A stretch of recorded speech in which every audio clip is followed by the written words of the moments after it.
All right, you guys, I thought this was the perfect opportunity for me to hop on here and talk about the nervous system because tonight in the IC root cause discovery workshop, that is going to be the topic of the night.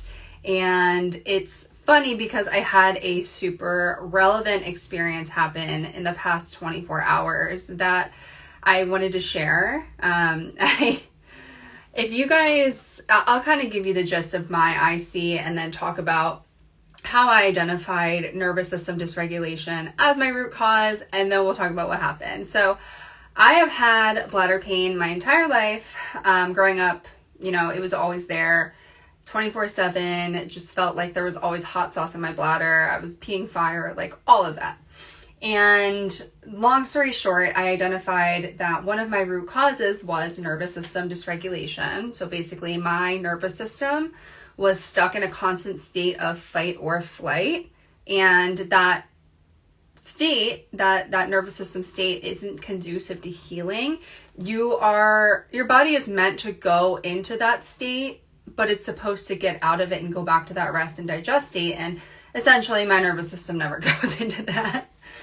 So this is something that I have been working on very hard the past 2 or so years. I've read books, I've listened to podcasts, I have joined brain retraining programs. It's all a work in progress, but I think sometimes we don't realize exactly what stress is doing to us, and we don't realize that stress has a major influence on our bladder symptoms. Now, I want to preface this by saying, I'm not saying that your pain is all in your head, but it can stem from your nervous system. So essentially, I have been, I would say 95% symptom free. So for the most part of my life, I don't flare anymore. I don't have any symptoms. But if I have a stressful moment or a stressful day, that is when I can have a bit of a flare-up. And so yesterday, I had a somewhat stressful day because I scheduled the first day of the IC root cause discovery workshop. And then after that, I scheduled my very first root canal.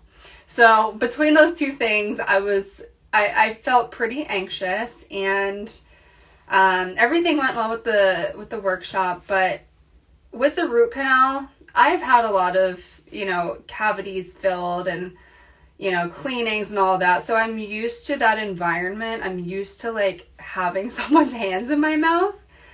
But when it came to the root canal, I think it was the fear of the unknown. So just thinking, okay, what if it causes me pain? All of those what ifs were really, really coming to the forefront of my mind. And I took Xanax, which I normally do and I was planning on doing. And I'm glad that I did, because it did help me get through that initial, what if this root canal hurts really bad? What if, I have a major panic attack in front of this new staff that I've never met? A lot of those types of scenarios and questions were going through my head. So I was kind of just working through those on the way over. I was trying to listen to pump up music. I was trying to get myself in the zone. So I went into this new endodontist. I guess that's the term for somebody who does root canals.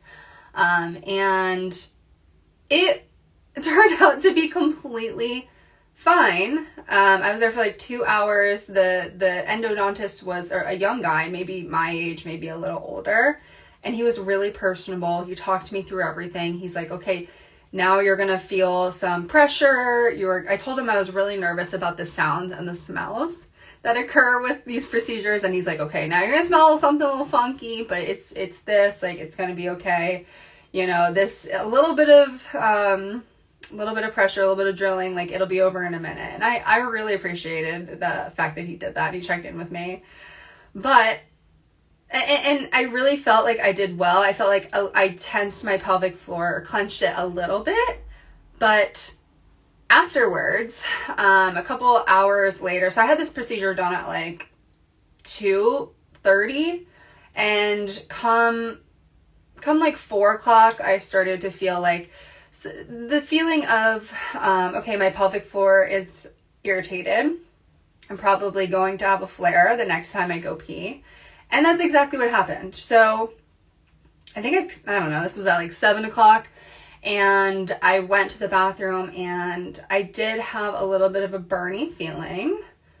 It was, I would say, like a 3 or 4 out of 10, like nothing crazy, and I completely expected it. So how I handle flares that are triggered by the pelvic floor, so I will use my pelvic wand. Even though it feels counterproductive, it does really help to stretch the muscles out. I make sure I'm hydrated. I will put the Fire Crush balm that I've talked about before. It's like a peppermint balm on my pelvic floor, my vulvar area.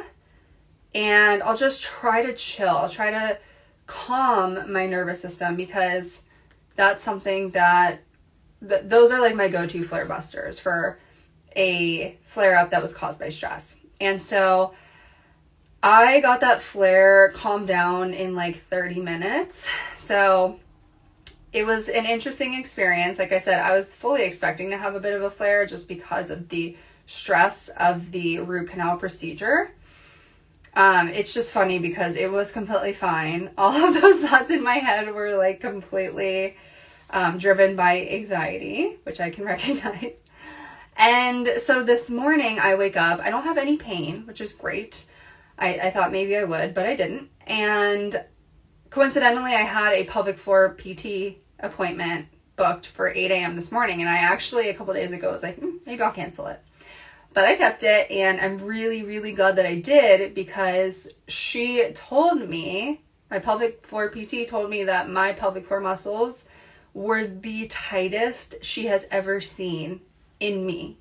And we've been seeing each other for like 2 years now. And I was honestly shocked, because I thought, okay, my pelvic floor muscles are going to be a little tight. They're probably going to be a little irritated. But she said they were super tight, and she wasn't surprised that I flared yesterday. But I wanted to tell you all this story because, almost knocked it over, because our nervous system plays such a big role in our bladder symptoms and, other physical symptoms, but specifically we're talking about bladder health. And I think people with interstitial cystitis and pelvic floor dysfunction can fall into the mindset of like, if you flare up, you think, oh, it has to be a food. It had to be something I ate. And a lot of people are overlooking the stress that they have on a day-to-day basis. And it doesn't have to be like big stress. Like it could be, you have your mother-in-law is coming for the weekend. You have a project at work you're working on. Like somebody's being really annoying in your life. I don't know.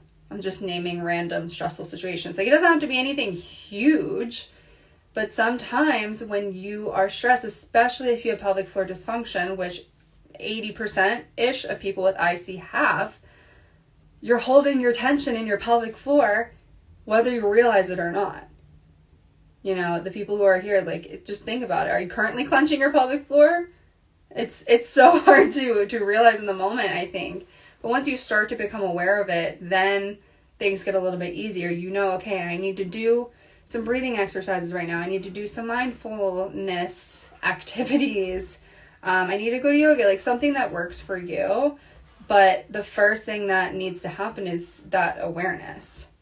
And this is something that we are going to be talking about tonight at the IC Root Cause Discovery Workshop. I'm going to be talking about the basics of the nervous system, how stress and getting stuck in that fight or flight nervous system state, how that can manifest as physical bladder symptoms, in addition to other symptoms like gut symptoms, skin, things like that, poor immune function, poor sleep. So this is something that is really common that I'm noticing.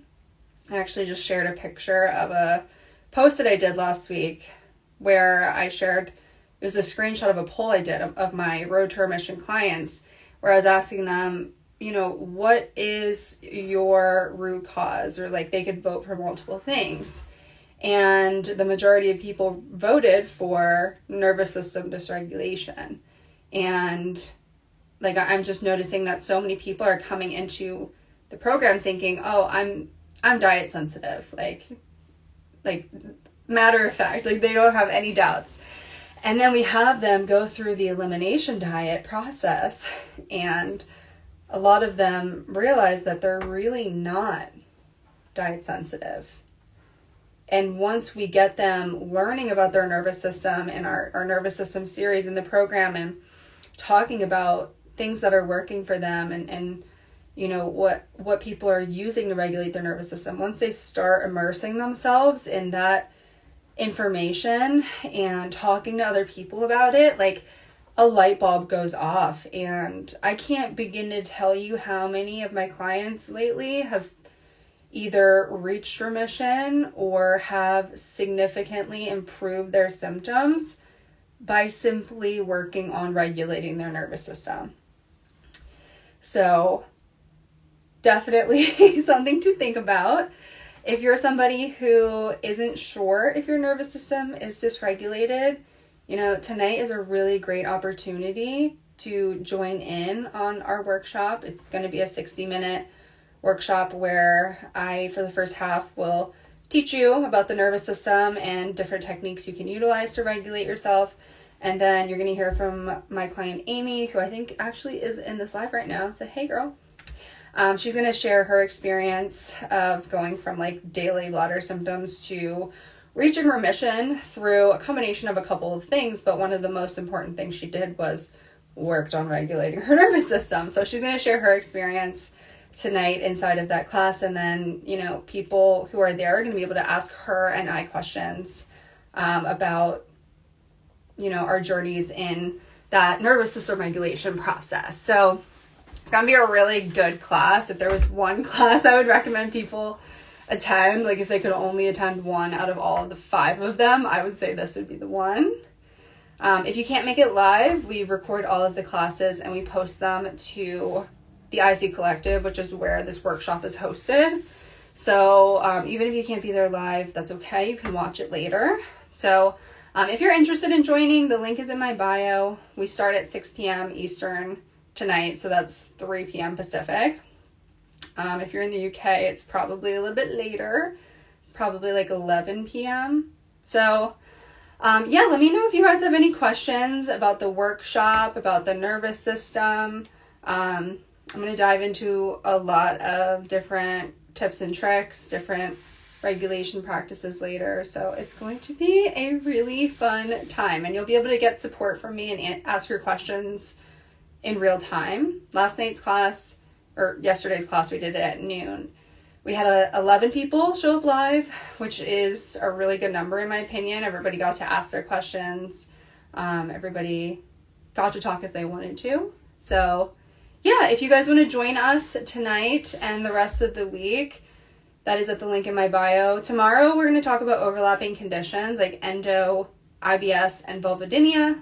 You'll hear from my client Nadia, who also struggles with endo in addition to IC. Thursday, we're going to talk about diet, and I'm going to have you hear from my client Andrea about how she's overcome food fear and got all of the foods that she missed back in her diet, everything she was restricting. And then Friday, we're going to talk about hormones. So we have an action-packed week, and I really hope to see all of you there. So again, let me know if you have any questions. My DMs are open. If you want to ask anything about the workshop, like logistics or anything, let me know. If not, I will see you there. Again, the link is in my bio to join us. So have a great rest of your day, everyone.